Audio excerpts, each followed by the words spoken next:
Donc généralement, quand je procède à la réalisation d'une pièce, je commence toujours par un plan, un dessin en général, qui me permet d'avoir un fil conducteur tout au long de mon travail. Donc c'est vraiment important pour pouvoir construire sa pièce, pouvoir anticiper sur son travail et savoir où on va. Et en général, je ne m'écarte jamais de ce que j'ai fait au départ sur le dessin. Donc ensuite, une fois que j'ai mon idée en tête et que j'ai réalisé mon dessin et mon plan, je peux commencer à réaliser mes moulages. Donc là, sur cette pièce-ci, je commence par tous les éléments de base. Donc je moule mes formes, avec du chocolat tempéré bien sûr, et ça je laisse cristalliser, on va dire 3 ou 4 heures en fonction des volumes de chocolat qui sont moulés. Et ça je vais laisser cristalliser 3 ou 4 heures avant de pouvoir les démouler complètement. Donc ça c'est la première étape.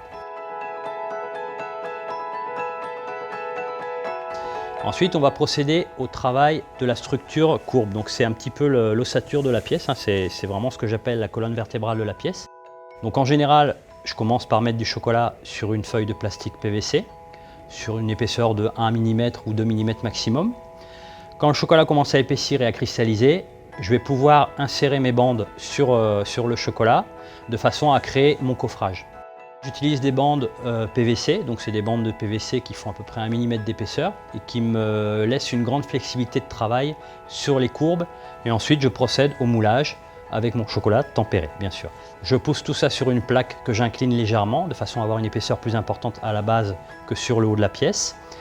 Ça, c'est pour le travail de structure qui fait partie aussi intégrante de la base de la pièce.